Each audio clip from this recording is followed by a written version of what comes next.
Today we're going to be taking a look at this very interesting quadcopter, the GP Toys H2O AVX. At first glance you're probably thinking that looks an awful lot like the Syma X5C or the FY326, but we'll get to how it's different in just a moment. Inside the box you're going to find the manual, a set of prop guards, the landing gear, a USB charging cable, 2 full sets of props. One of those sets of props does have to be installed before you can fly, a screwdriver with some screws, the controller, which is a hobby style controller. It has trim buttons on it, it has buttons for turning the LEDs on and off, for setting cruise control, for headless mode, using the camera controls, even though there's not a camera installed. The left bumper on the control does flips, the right bumper on the control does rates, which feels like it's backwards to me, and the controller takes 4 AA batteries. This also comes with 2 3.7 volt 650 milliamp hour batteries. Definitely a nice touch. And the flight times with those have been a bit mixed for me. I've seen it go as low as about 5 minutes, a little over 5, to as high as about 6.5 minutes, depending on the way that you're flying. But the really nice thing about it is it works with the same batteries that the Syma X5C, the Syma X5, the FY326, and all of those style quadcopters take. As well as some of the smaller batteries. If you wanted to use the little 200 milliamp hour batteries that come with the Syma X11, you could do that, but you're not going to get very long flight times. Moving on to the quadcopter itself, there are no props pre-installed, as I mentioned. As we flip it over, you'll see that it has red LEDs in the front and green LEDs in the rear, as well as one red LED on the top that kind of looks like a fake GPS. It does not actually function as a GPS, it's just a red LED. After that, you've got to install the props. On each of the motors, the little shaft is held in place by a cotter pin, so you have to sort of prop all of that up, pull the pin out, put the prop itself in place, and then put a screw through it into the hole that's actually in the shaft itself. It's a whole lot simpler than it sounds. But once you've got it all said and done, that's what it looks like. And actually, I took just a second to compare it to the FY326, one of the earliest quadcopters that I actually reviewed. The FY326 is just a little bit smaller, but they do fly pretty similarly. The H2O AVX has 4 different rates, 20, 40, 60, and 100% rates. As I mentioned earlier, it does have a headless mode. It's supposed to have a 100-meter range and a cruise control mode so that it can remember the last 40 seconds of flight of whatever you've been doing. So you hit this one button and it will do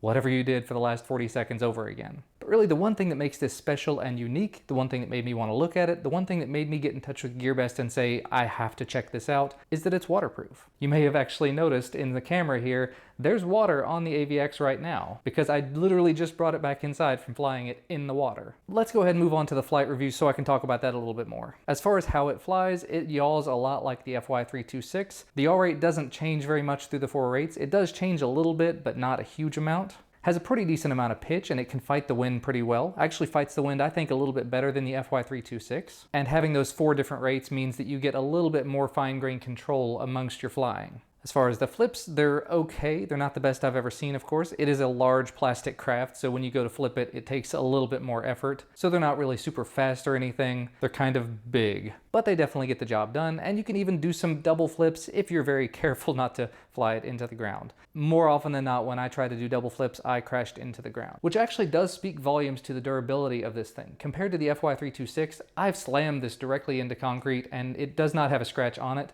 Except for this. One of the props, when I landed hard, I landed straight down, the prop bent straight up. So of course I was a little bit panicked, but I bent it straight back down, and even though it's got this white line on it, it still works. It still works quite well, actually. And other than that, it flies pretty similarly to all of the rest of them in this genre. It flies a lot like the FY326 or like the Syma X5C, but as I said before, it does not come with a camera included, but it does have this little plug here that you could plug a camera in if you wanted to.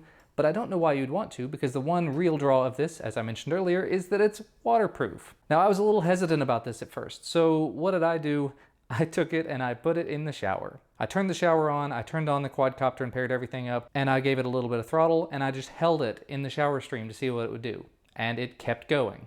So I put it down in the base of the shower and I took off in the shower. The only real problem it had there was the shower was really pouring down on it and it was kind of beating it down, so it was hard to keep it in place. So that got me inspired. And actually yesterday we had a horrible, horrible thunderstorm. So I took it out in the rain. There have been so many days where I've wanted to go out and fly a quadcopter, but I can't because we get a decent amount of rain here where I live. So I was absolutely pumped to have this opportunity to try this out in the rain. So I took it out there and I flew it in some lighter rain earlier in the day, and it performed beautifully, except for the fact that I can't see distance very well. So I ended up in a tree But the second time, when it was absolutely pouring down the rain, I took it out there. It had absolutely no problems. I only kept it out for a couple of minutes at that point, but it just downpoured the rain on it. The wind pushed it around, and I did not lose control. I didn't crash. I didn't have any real issues. Now, I should say there have been some minor issues with regard to the waterproofing, such that if it gets too wet and lands or crashes or something, it's gonna probably just turn off. It's gonna stop responding entirely. That's part of what happened whenever I crashed out in the rain, was that the motors just stopped working entirely. Now, that wasn't necessarily because of the rain, but it was because it landed or crashed and it was raining. So I guess somewhere there's some sort of a water sensor in here and it just turns itself off for the sake of safety. However, that might be kind of wrong, because just this afternoon, I took this out to a lake nearby. I'd seen some videos of people trying to fly this on water or in water, so I decided to try it myself, but I was a little bit hesitant about it. After I took it out over the lake just a little bit, I let it drop. It hit the water, it splashed,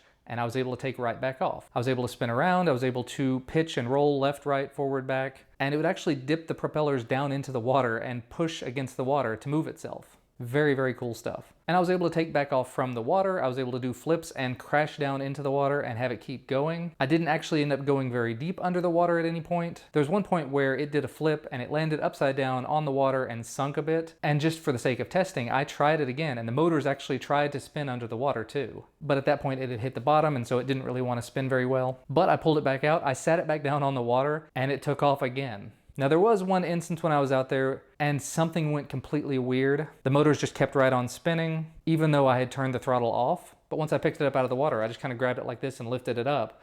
The motors stopped immediately. So there may be some weird issues there. But in this case, I was very, very lucky. I was able to take it out on the water and in the water, and I didn't have any real problems. I didn't have to restart it at any point. So I was very pleased with that. And actually, as you can see, it is still wet at this point. And if I open it up, it's actually wet down inside of there. So I'm guessing they have some sort of a waterproof coating on the board. It's not hugely wet, but it definitely is wet down in there. When I pulled the battery out, it was not wet though, so I was a little bit confused by that. So to go ahead and wrap things up, what do I think of this thing? If you've been in the market for something like the Syma X5C or the FY326, this is definitely up your alley. If you're a person that likes to go out on a boat, this might be a great option for you. If you live in a place where it rains a lot, this might be a great choice for you. Runs about $43, $44 over on GearBest, which actually is about the same price, if not a little less, than the Syma X5C. Although again, it does not come with a camera. So just for the general build quality and the waterproofing and the amount of fun I was able to have with this, I was able to take it out in the rain and I was able to fly it into a lake. I absolutely do recommend this. So thanks so much to GearBest for sending this out for a review. Thanks to you guys for watching. Remember to thumbs up if you like this video and subscribe to receive more videos when they become available, and I will see you again next time.